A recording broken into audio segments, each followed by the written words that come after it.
तो ये third video है केमिकल काइनेटिक्स का। इसमें हम पढ़ेंगे रेट ऑफ रिएक्शन होता क्या है, कैसे हम इसे डिफ़ाइन कर सकते हैं। तो रेट ऑफ रिएक्शन को डिफ़ाइन करने के लिए जैसे मैंने बताया कि जो स्पीड है, स्पीड और रेट बोथ आर सेम। तो यहाँ पर हम बात करेंगे speed of the chemical reactions की, यानी कि rate of the chemical reactions. What is the rate of the chemical reactions?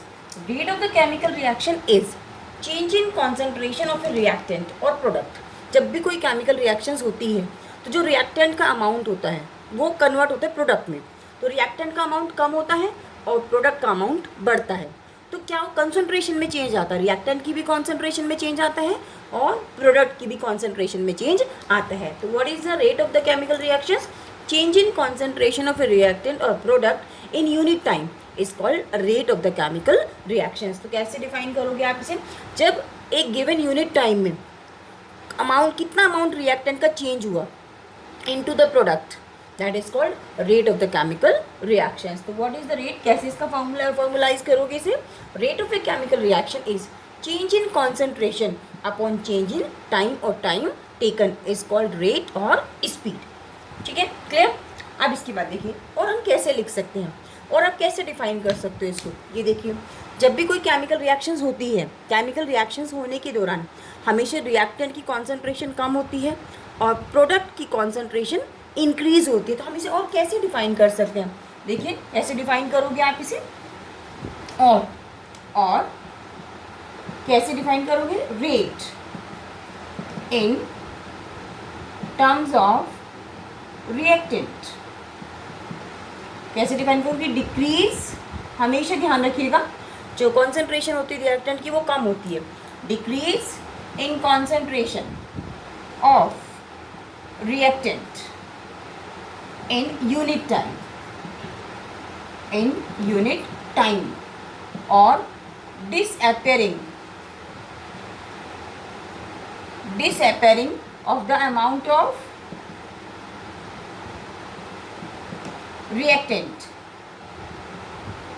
in unit time or in the given time में reactant धीरे धीरे disappear हो जाएगा और प्रोडक्ट अपीयर हो जाएगा। तो हम कैसे भी और भी हम इसे डिफाइन कर सकते हैं। Rate in terms of reactant, decrease in concentration of reactant in unit time और disappearing of the amount of reactant in unit time. और आप इसे प्रोडक्ट के टर्म्स में करोगे, rate in terms of product. तो हमेशा ध्यान रखिएगा जब इनिशियल कोई भी रिएक्शन स्टार्ट होती है तो हमारे पास प्रोडक्ट होता ही नहीं है, प्रोडक्ट का अमाउंट होता ही नहीं है। लेकिन जैसे जैसे रिएक्शंस होती है रिएक्टेंट कन्वर्ट होता है किसमें? प्रोडक्ट में। तो हम क्या लिख सकते हैं? Increase in concentration of product और increase in concentration of product in unit time और appearing of the amount of product, appearing of the amount of product in unit time is called rate of the chemical reactions। चाहे तो हम उसे reactant की terms में define करें, चाहे हम उसे प्रोडक्ट की टर्म्स में डिफाइन करें, हम दोनों ही तरीके से उसको डिफाइन कर सकते हैं। क्यों? क्योंकि हम जब भी कोई केमिकल रिएक्शंस होगी तो रिएक्टेंट किस में कन्वर्ट होगा? प्रोडक्ट में। तो हमेशा रिएक्टेंट का अमाउंट कम होगा और प्रोडक्ट का अमाउंट क्या होगा? इंक्रीज होगा। तो हम इस तरह से भी इसको डिफाइन कर सकते हैं। और देखिए यदि इसे फॉर्मुलाइज करोगे, जैसे लेट कंसिडर एन एग्जाम्पल। हमने एक एग्जाम्पल लिया, एग्जाम्पल में A gives B. What is A? A reactant है और बी इज प्रोडक्ट। हमने रिएक्शन शुरू करी, मान लीजिए at initial time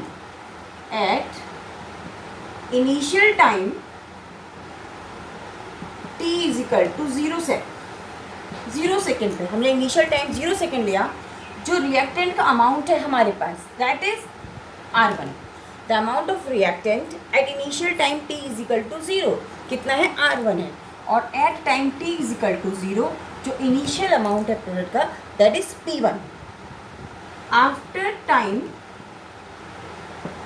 t T समय के बाद या टी टाइम के बाद कॉन्सेंट्रेशन रिएक्टेंट की कितनी हो गई, R2, और प्रोडक्ट की कॉन्सेंट्रेशन कितनी हो गई, P2। तो व्हाट इज, अब हम चेंज निकालें इसमें, तो चेंज इन कैसे निकालोगे, change in concentration of reactant, क्या आया आपके पास, change in concentration of reactant final minus initial, final means जो फाइनल अमाउंट बचा, इनिशियल मीन्स जो इनिशियल अमाउंट था, that is R2 minus R1। और what is change in time, change in time कितना आया, चेंज इन टाइम आपके पास आया T minus T0, it is the initial time. जो हमने लिया था चेंज इन टाइम यही तो था, फाइनल टाइम हमने T लिया, इनिशियल टाइम हमने कितना लिया था T0, तो what is change in time is equal to T minus T0, final means final minus initial. तो अब उस केस में यदि आप लिखोगे कि what is rate of reaction in terms of reactant, तो rate in terms of reactant, in terms of reactant क्या होगा, rate change in concentration upon change in time, change in time. तो चेंज इन कॉन्सेंट्रेशन क्या है, R2 minus R1, और time का change कितना है, final minus initial, it is the concentrate, it is the rate of reactions in terms of reactant. अब ये देखिए, अब जैसे मान लीजिए यहाँ पर आपने रेट निकाला इन terms of reactant, final amount हमेशा रिएक्टेंट का कम होता है, इनिशियल अमाउंट हमेशा रिएक्टेंट का ज़्यादा होता है। क्यों, जब इनिशियली तो आपके पास केवल रिएक्टेंट है, प्रोडक्ट तो है नहीं, तो इनिशियली जो रिएक्टेंट का अमाउंट होता है वो ज़्यादा होता है, और जो फाइनल अमाउंट होता है वो रिएक्टेंट का कम होता है। तो यदि क्वेश्चन सॉल्व करूँगी तो ये मेरा आंसर माइनस में आ जाएगा, आएगा नहीं आएगा माइनस में, क्योंकि फाइनल अमाउंट कम है और इनिशियल अमाउंट ज़्यादा। तो हम क्या करते हैं, जब हम रेट कैलकुलेट करते हैं इन टर्म्स ऑफ रिएक्टेंट, तो हम यहाँ पे माइनस साइन लगा देते हैं, और R2 minus R1 upon T minus T, यानी कि final minus initial. Minus sign क्या इंडिकेट करता है, माइनस साइन यहाँ पे इंडिकेट करता है, minus sign indicate that concentration, क्या इंडिकेट करता है, that concentration of reactant is decreasing. यहाँ पर जो है, जो माइनस साइन है, माइनस साइन वैसे हमने नहीं लगाया, मैथमेटिक्स के हिसाब से माइनस नहीं यहाँ पे लगाया हुआ, क्योंकि कॉन्सेंट्रेशन अमाउंट कभी भी माइनस में नहीं आ सकता। यदि मैं यहाँ पर रेट कैलकुलेट करूँगी रिएक्टेंट का, फाइनल माइनस इनिशियल करूँगी, तो मेरा आंसर माइनस में आ जाएगा, स्पीड माइनस में आ जाएगी। लेकिन किसी भी केमिकल रिएक्शंस की स्पीड माइनस में नहीं आ सकती, इसलिए हम इसे माइनस लगा देते हैं रिएक्टेंट की टर्म्स में, क्योंकि यहाँ पे जो माइनस है वो क्या इंडिकेट करता है, minus sign indicate that concentration of reactant is decreasing. It is the rate of the chemical reactions in terms of reactant. अब जैसे हम जानते हैं what is this, rate final minus initial है, तो चेंज हुआ, तो चेंज किस में, कॉन्सेंट्रेशन ऑफ रिएक्टेंट में, तो delta R by delta T, ये भी हम इस रेट को डिफाइन कर सकते हैं, ये भी हम लिख सकते हैं, change in concentration of reactant upon change in time, it is also the rate in terms of reactant. अब यदि हम बात करते हैं इन टर्म्स ऑफ प्रोडक्ट, तो इन टर्म्स ऑफ प्रोडक्ट, तो आपको पता है प्रोडक्ट का अमाउंट तो इनिशियली आपके पास 0 था, लेकिन जैसे जैसे रिएक्शंस होती है तो प्रोडक्ट का अमाउंट बढ़ जाता है। तो what is rate, final minus initial, ये फाइनल अमाउंट है और ये टाइम आपका वही रहेगा, final minus initial, it is the rate in terms of product. हम ये भी लिख सकते हैं delta P upon delta T, that is what is delta P, change in concentration of product upon change in time. Clear, तो यहाँ पर आपको माइनस साइन नहीं लगाना है।